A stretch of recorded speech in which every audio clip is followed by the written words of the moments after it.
Good evening, everyone. I'd like to call this meeting to order on October 6th. I am acting Mayor Roodenburg. Mayor Simpson is out of town on business with the Fraser Basin, and Councillor Paul is also out of town today. So these are our wonderful council that you have tonight. I'd like to recognize that we are meeting on the traditional territories of the LHTAKO DENE people, and I need approval of the agenda with the addition of late agenda item K4. Thank you, Councillor Ryan. Oh, excuse me, Councillor Roodenburg. Thank you. And also your report. Thank you. And I'll be doing a verbal update or verbal report on my UBCM meetings.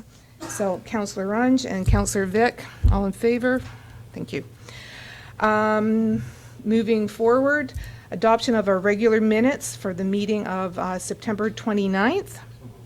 Thank you, Councillor Elliott, Councillor Goulet. Any errors or omissions? All in favor? Carried. All right, on to the great stuff.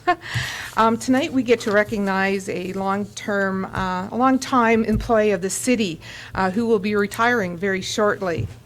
So Nirmal Litter started work with the city in June of 1986 as a laborer. He has operated a number of the public works equipment over the years, such as gravel truck and loaders.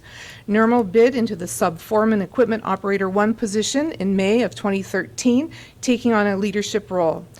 He was not only known for his amazing basketball free throw skills during lunch break back in the day, but was very dependable and always ready to help out when needed. Nirmal will be officially retiring on October 30th of 2020 after 34 plus years of dedicated service. That's impressive. He will be moving down to the coast to enjoy his retirement years. We wish him all the best in this retirement. So congratulations, Nirmal. So if you can please come forward. So we're doing this a little differently than what we would normally do. We would usually have him come up and we could handshake and all that sort of stuff. So because of our restrictions, Nirmal will be receiving his gift and his certificate down there, and then we'll come up here and we'll have a picture. Okay. Great.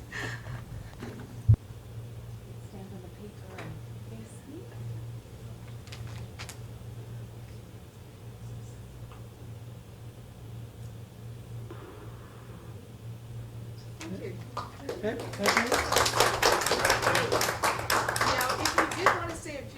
There is a mic there that you can sit No, at. I'm not much of a speaker, but thank you.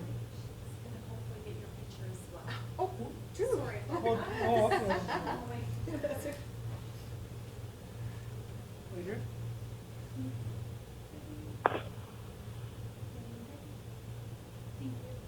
Congratulations.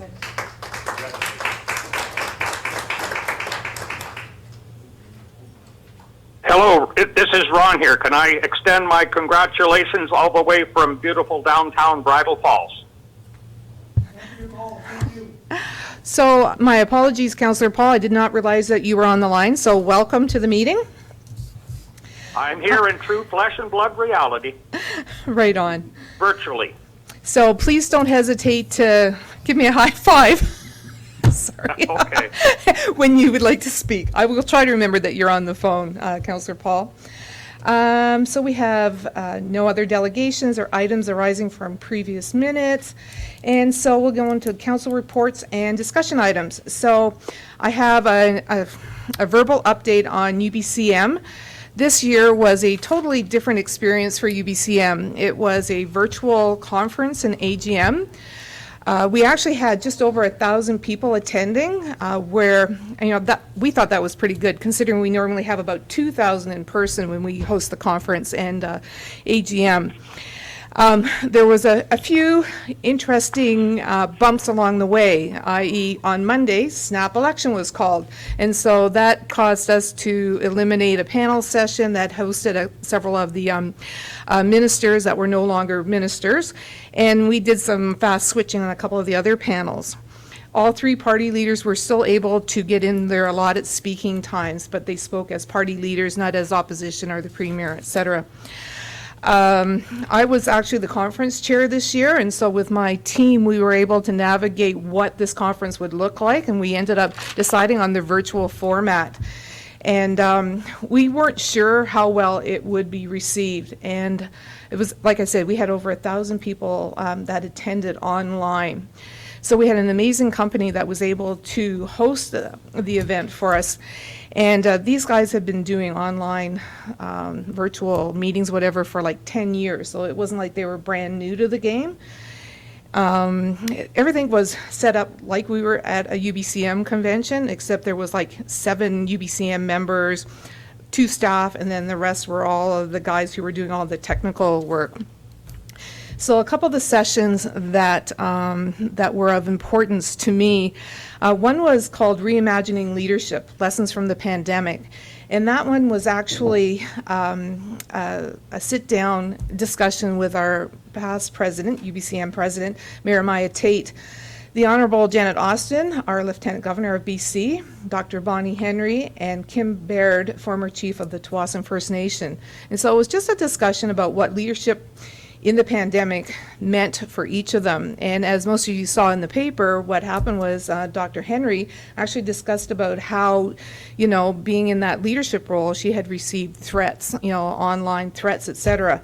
It's just one of those things that, you know, because it was a group of women, it wasn't, let's just say it was acknowledged that that's not an uncommon piece that happens, unfortunately. I chaired 2 meetings, or 2 sessions, and that was a totally different experience, because it wasn't even like you were talking to people. You actually just had a big screen in front of you, and they were all coming in virtually, and so you had the screen, you were talking to them, your questions came up from people who were participating in the event.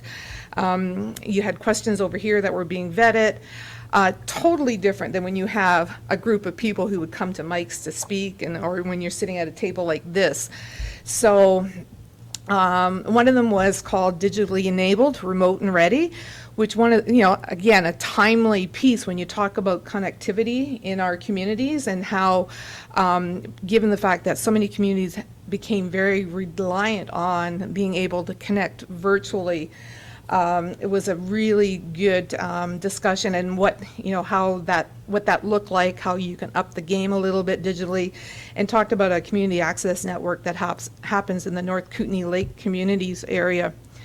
The other one, which I was pleased that they let me chair this particular one, was called Economic Recovery, Building Back Bigger and Stronger. And there were several economic type development people on the panel, including our very own manager, Amy Reid, and Greg Lawrence, who's our Community Futures manager.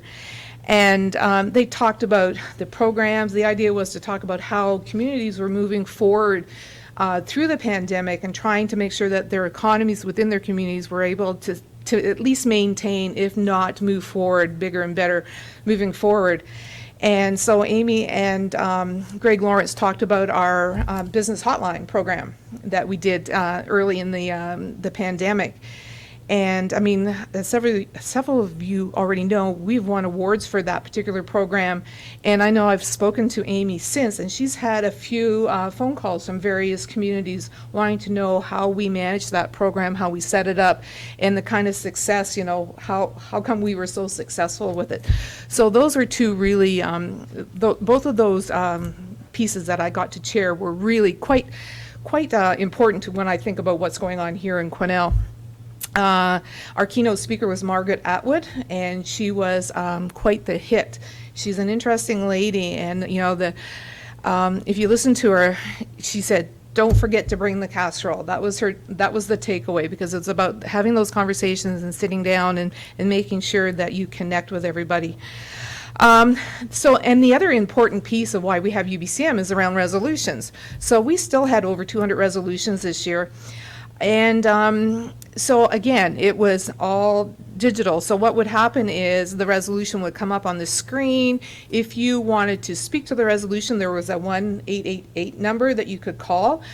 You would speak to one of the operators. They would make sure that you're a registered person, because only members can speak to resolutions.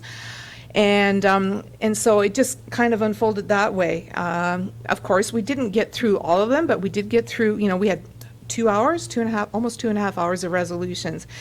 We weren't able to have it in bits and pieces. We thought maybe we could do it because we weren't having some speakers attend because of the call with the election, but we couldn't change what we had already put into the agenda. So the resolutions, there was time delay a little bit between when the resolution went up and when you actually, got the final vote. But all the voting was done online on your screen. The resolution would come up and you would click whether you agreed with it. It would ask you to, are you sure you agree, or, however you were voting, you double click it, and away you went. So interesting process. I'd like to say that I don't want to do it again next year, but we know we can if we have to. So that's kind of my report wrapped up in a kind of quick like. If you have any questions, I'm more than able to answer, hopefully. If not, I will be sending in a written report also that will have all the same stuff on it. So, Councillor Round. I guess we should take this time to congratulate you as, first Vice President. Congratulations. Well, thank you very much. It's already an exciting time because we're trying to get our package together to give to all the party leaders about what local government's asks are, and it's we hit the ground running this year. Yeah. If not, then I guess we can just move on. We don't need to accept that, right? All right. Thank you. Let me just get back here. All right. Now to the real important business. Sorry. City staff reports. Report 90/20, Fire Smart Education. Manager Robinson to report out. Thank you, Council, for receiving this report. Can everyone hear me okay? Okay. So the purpose of this report is to bring to the attention of Council the 2021 Community Resilience Investment Program grant application. The Forestry Initiatives Program is seeking, it should say $48,000 in CRI funding to further advance the city's wildfire preparedness on private property. The grant application will be used for education, rebates to homeowners, Wildfire Preparedness Month, and further behavior change initiatives by working with local plant nurseries again, building supply stores, building contractors, and realtors to increase our fire smart awareness at the community level. We're also advocating to increase the rebate amount from $500 to $1,000 to have a targeted tree removal rebate program this year. That's the one major change. So do I read the recommendation now? Okay. That Quesnel City Council supports the City of Quesnel's grant application to the Union of BC Municipalities for the 2021 Community Resilience Investment Program to carry out Fire Smart Education and Research, Communications, and the Rebate Program as part of our Quesnel and surrounding area Community Wildfire Protection Plan's private land strategy. Thank you. And just to make sure everybody caught that, the 70,000 is actually 48,000, correct? That's correct. May I have a mover and a seconder? Thank you, Councillor Round. Councillor Elliott, any questions? Sorry, any questions? Seeing no questions, all in favor? Opposed? Carried. All right.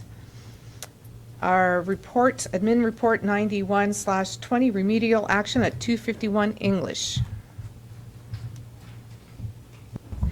Thank you, Acting Mayor. The purpose of this report is to provide information regarding the condition of the structures at the property of 251 English Avenue. These structures are considered to constitute an unsafe condition, a health and safety concern, and a nuisance. Staff is seeking a council resolution for remedial action requirement against the owner of the property to eliminate these unsafe conditions and nuisances. A little bit of background, 251 English is a property with 3 buildings and a shed containing several rental units. In 2016, one other building on the property was lost to fire. A notice is existing for the foundation removal on that building. On July 17th, 2019, the chief building official, along with other staff, met with the with the previous property owner of 251 English Avenue to discuss the unacceptable state of the rental units on this property. An inspection under the minimal rental standards bylaw was requested, and a list of deficiencies was provided to the property owner, stating that there were extreme life and safety hazards that needed to be corrected immediately. This included the notice to immediately cease occupancy in Unit 3C. Following inaction, the property owner was advised in September to begin the process of ceasing all tenancy. In October, the property owner began the process of selling the property, with a number of individuals attending City Hall to inquire what could be done with these buildings. On October 24th, the current property owner attended City Hall with the previous property owner to review what could be done on the site. Consistent messaging that the buildings must not be occupied and that significant remediation was required to have these brought to a livable condition was communicated. Staff notified the Quesnel Shelter and Support Society of the facility and the need to relocate persons from this facility. A number of the individuals at the site were relocated through their assistance, and the site is currently vacant.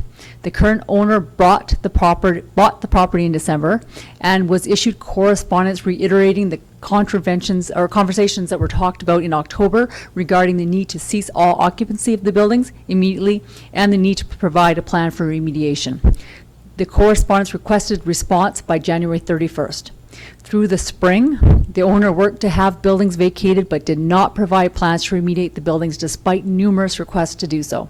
Through the summer months, the owner worked to evict persons that were squatting on the property. Materials and debris continued to accumulate on the property, and the bylaw department sent numerous requests to have it cleaned up. Following notice that the city had obtained quotes and would be proceeding with the cleanup of the property, the owner did take action during the last week of September and had a bin hauled to the site and did have a bunch of material cleaned up on the site. The owner has acknowledged that the buildings need to be removed and will be working to complete this work over the next month. Staff, however, are recommending proceeding with this remedial action in order to ensure this work is completed. Thank you. The resolution, would you like me to go through that? The resolution, the recommendation is as follows. The council consider the 3 buildings and 1 shed located at PID 016-132-238, lots 34 through 35 and 36, block 11, district lot 386, Caribou Plan 772, civic address 251 English Avenue, known as the property, is in a state that creates an unsafe condition as per Section 73 of the Community Charter, and that council declares the property unclean, so unclean as to be offensive to the community, and as such is a nuisance to the property, to the community, as per Section 74 of the Community Charter. And that council requires the listed property owner to demolish all buildings and remove all foundations by November 15th, 2020, due to the health and safety conditions identified by the chief building official and the bylaw supervisor. And that council authorizes notices to be issued to the property owner, that they have 14 days from the date the notice is sent to request reconsideration.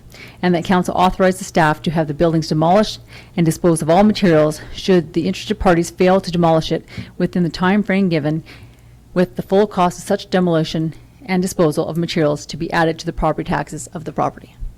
Thank you. So I'm not sure how important this is, but that first line of the first part of the recommendation, when you talked about the lots, you missed 33. So it's lots 33, 4, 35, and 36?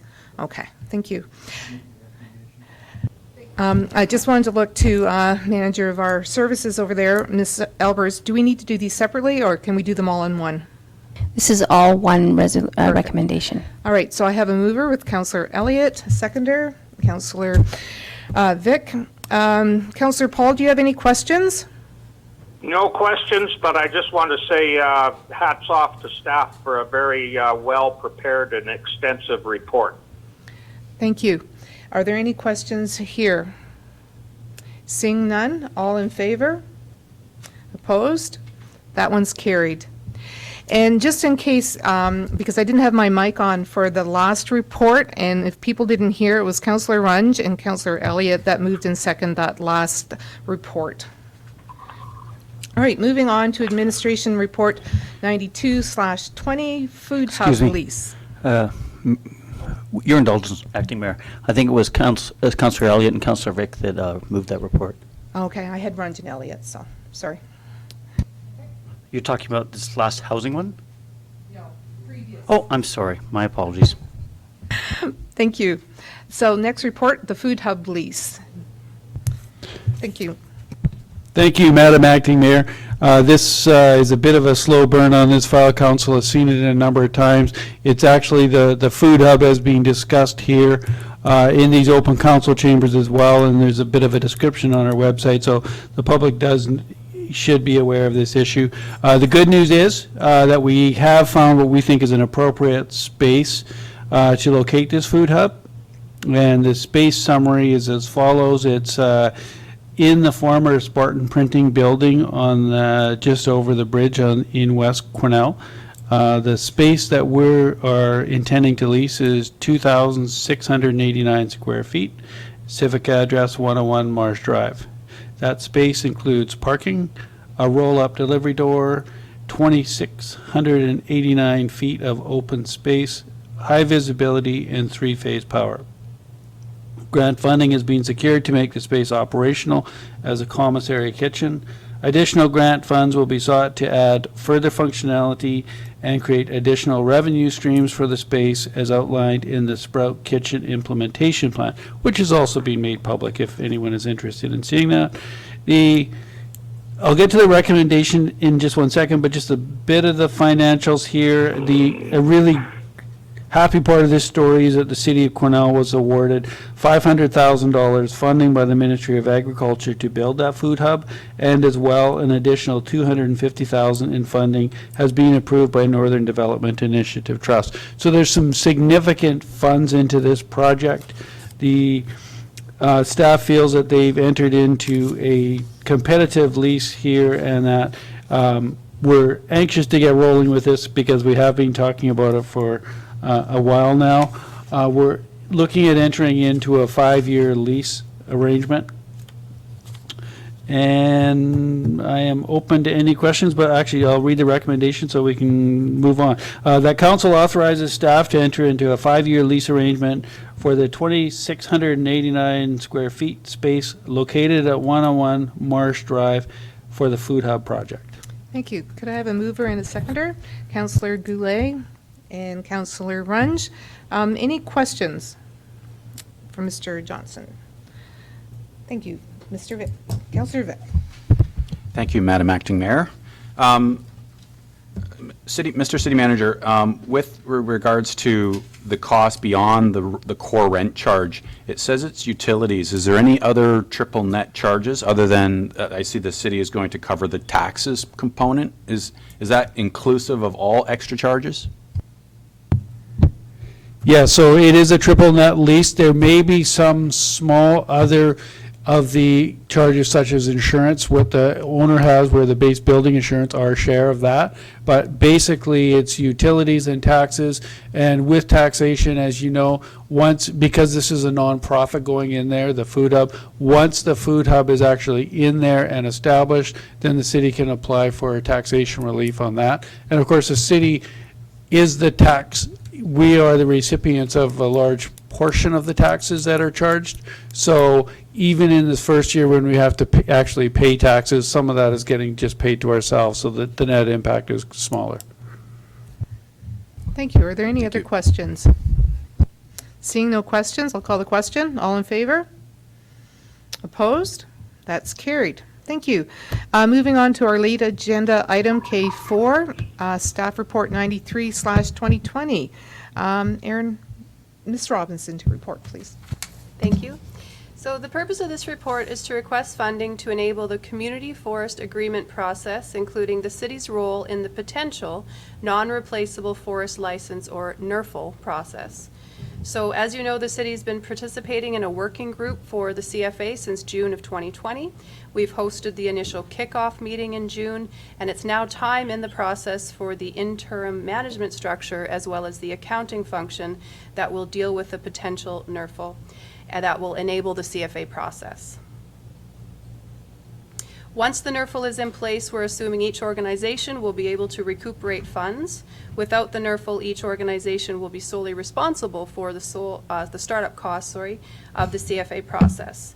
And financial implications to the city, I'll read the recommendation after, will be approximately $12,000 with the opportunity to recuperate funds from the NERFL if and when it is entered into. So the recommendation is that City Council approves spending towards the initial startup costs for the Community Forest Agreement application phase, including the costs associated with the kickoff meeting and with participating in the non-replaceable forest license opportunity, and that City Council approves $12,000 to be earmarked from Council Initiatives account with repayment to the Council Initiatives account once the non-replaceable forest license is established. Thank you for that. May I have a mover and a seconder, please? Councillor Elliott, Councillor Runge. Do we have any questions for Ms. Robinson? Councillor Paul, do you have any questions?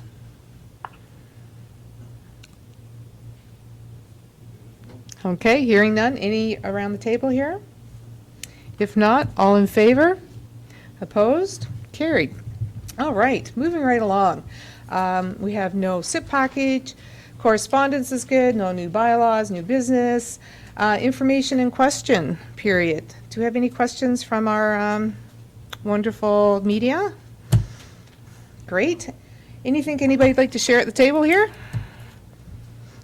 If not, then I guess we need to adjourn. So moved. Thank you very much. All right. Yes, we'll pick Councillor Elliott. And if nobody's opposed, we're adjourned.